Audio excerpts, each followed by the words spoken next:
As soon back in the meta when Silas was picked almost every single game and Alistair was also like, it's just that unbreakable that becomes so potent for the Silas. You just become untouchable, really, just as the namesake. So I'm interested now how these lanes will play out. We saw a lot of influence for BLG in game 1 from the solo lanes over towards Shun, but now it's a little bit of that reverse fashion. It's that secondary style we see out of BLG where they trusted Shun with the Kazakhs in game number 1. Now it's more about a holistic team composition going into RA's adapted style. Yeah, I'm pretty big fan of the style. A lot to look forward to in this early game. Will be a bit of a tough tussle if Lian wants to try to get something here. He is still just at level 2. Lian has hit that level 3. We'll see them go in for the fight. Not expecting Lian to be there. Xiaoshu getting oh so low, but Bin has no way out of this one as the fear connects. So does RA's first blood. They both were unseen. There are plans amidst. The Shadow Council has spoken, and Shun will try to answer to Xiaoshu, but it's a solo from Bin! Giga Bin activated, baby, as Lian gonna take the fight into Shun, knowing that Bin doesn't have a big health bar, but Meganar is coming up. That could be the difference maker. TP is now coming in as well. Shun tries to go for the Vault Breaker, but can't get it. Lian burning that flash. Shun still has his. The burn should do a little bit from this red buff, but tense action in the top side. And Shun didn't even need to be there for Bin to get that solo kill onto Xiaoshu. I think it could have been a tiny bit cleaner. I think there's going to be a dive though. They're going to try for it. A lot of minions here. Shun flashes beautifully. Bin just dies out right now. The fear connects. Couple shots from the tower will make work. And Shun survives! What a monster! And he'll go in for the Vault Breaker, but he dies. Xiaoshu should survive. Maybe a cannon shot. Not going to be enough. The regeneration is there. And everything coming down to what's going on the top side. They look really strong right now with this 4-kill lead, but we need to take another replay of what happened here because I think Bin, back to my original point, he could have played this a tiny bit cleaner. The last auto went onto a minion, so he had to burn the flash. Look at that one. Yeah. It just went onto the caster, and he had to get that trade kill, of course, as Shun wraps around. And they didn't have vision of Lian taking that red buff or blue buff, but they knew he was there. Bin was taking 2 waves though, so I think they should have just left. But BLG, a team that loves fighting fire with fire, they continue and they ego the dive, and they think they can outplay. The flashes were so crucial in this one from every single member. Lian dodging out that Vault Breaker initially, but able to buy time here. And I think, yes, Lian goes down. Yes, it is the trade. Shun does end up getting a little bit aggressive under tower. Xiaoshu able to heal out of that one. But it is now about what Xiaoshu does with that. He's 2-1 in the matchup. Now Lian wants to continuously hover. And I don't think we're going to be looking at bot lane anytime soon unless it's a 2v2 fight. Yeah, and Lian's already level 5 while Shun just hit level 5, so I'm assuming this Nocturne is going to hit level 6 very soon after another camp or so. The Yaga's here. Yeah, he's all by himself. They were spotted out and Lian goes down. Look, I'm not too sure about what the Nocturne was thinking there. A little bit too greedy. Another engage from on.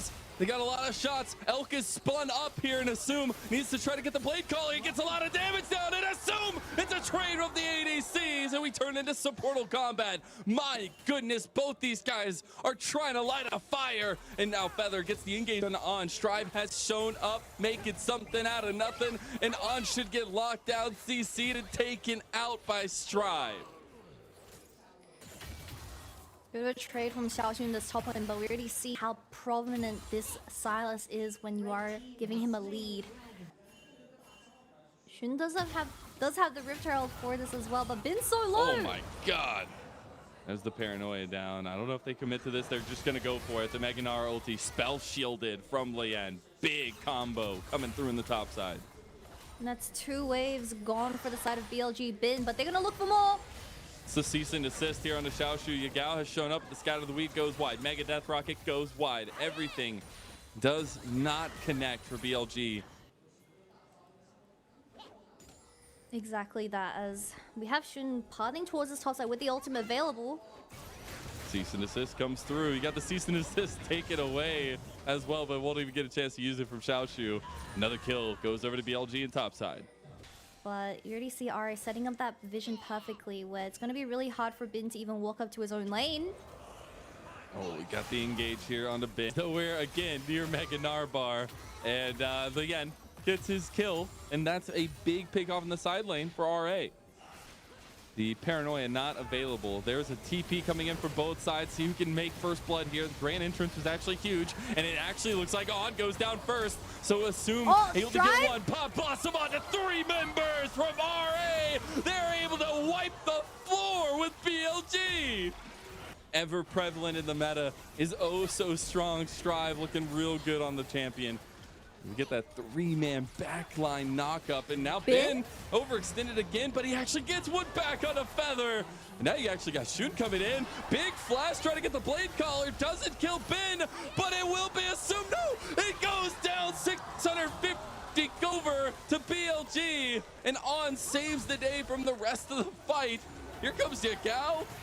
Try to save Shun. Shun surviving. Xiaoshu, you've overextended. Shun survives. Everything used under the beast that is Xiaoshu. And Ben comes up with the big kill. Going for survivability to try to still be relevant later on. You see how this fight kicked off though, Kitty? Yeah, we have the double TP coming out of the solo laners of RA and Strive getting a really nice flash ultimate onto the backline of BLG. And this is the fight that they needed, getting the Rift Herald as well. I don't think the Rift Herald actually got bumped for this tier 1 tower, so that's perfect. But Lilian just looking a little bit too much onto this Gnar, where they could have just went for the objectives. The kills don't really mean too much at this point. It was Feather dying actually, but... The minion wave in topside is actually doing pretty well for RA. They're going to crash into mid lane here. The paranoia does come through, just trying to get the turret maybe. Actually going to be able to get out of that one without the turret. The Strive has come to join and now locking them up here. Shun needs to be a little bit careful, but he does have that Radiant Virtue, so pretty tanky himself. Assume needs to be himself very careful. That cease and desist is right around the corner, but On is getting chopped up into hamburger meat. He does pop that Unbreakable Will, pop Xiaoshu back, but the big grand entrance, re-engage, pop Blossom on a BLG, and it's RA thriving under the pressure that BLG was putting down. Should be a quick cleanup of the objective for them. I think Elk does manage to get executed here. Has come through as Strive, wishing, wanting, waiting, doesn't get it, but he will get the purple cape from the Baron buff play. We'll see what RA can do with it while we look back at that fight. Given the wave state, BLG just don't have the opportunities to walk up here, as On there was no follow-up that could connect onto Assume, and playing Alistair into the Zai without that flash as well is just so terrible. I believe On gets a kick onto, not a kick, but a bump onto Xiaoshu. No damage whatsoever from this Jinx just quite yet, and of course the Nocturne Rakan combo coming out of RA and also follow-up from Strive just meant that without the disengage that BLG so desperately need, it's going to be a clean team fight, and also the Baron buff. Go and make a bait play for this upcoming Baron, but they can start it. Oh wow! Why? All right, I can't talk. They're starting the Baron. Why not? Let's see what happens. Shun right around the corner. I swear every night I've casted we've had burger flips, but it ain't a flip. It's a smackaroo. As it's RA that pounce on a BLG. They weren't even expecting it. The 5 combo from RA pressed and delivered. How far we've come, Kitty. The adventures, the journey. That's what it's all about. RA from game 1 to game 2 look like a different animal, and it's looking real good against BLG. The Wombo combo coming out of RA is just so insanely strong, because you have Yao getting instantly bursted by Strive on this Nico, and Elk desperately trying to do damage in this team fight, but he has a Nocturne on his face 24/7. So how does BLG really play this fight when they're not front to backing in these given these situations, and also Hex Soul spawning right now? Very true, and Strive has 10 pages of Magi's in his book. That's pretty good, and RA are just bouncing from objective to objective, just forcing down this dragon. BLG, your past self set this date up. You said, I'll see you in 5 minutes. I don't think that's a date that you wanted. You might have wanted to cancel as RA. That's BLG trying to pull back, but a big Pop Blossom yet again. The scatter of the week was actually pretty huge, but Strive goes golden, and now that just means that RA can pick him apart. Elk is the saving grace. Oh, but it hits the abduct from Xiaoshu, shuts it down. Everybody's gone from BLG, and RA are pushing us to 3. And the striving grace of BLG falls down, as the second game is going to get cleanly swept by RA. A huge upset from this team and exactly what we needed from this for this week. They will end at least on a better note than they did in their first series. They will make BLG sweat for it. They will push them to a third game and reset the stakes of this best of 3 to end out their week 1 hopes. Both these teams giving it their all, and you gotta love RA coming back to life in the way that they did. We wanted initiation, we wanted direction, and it worked so well from a place of power.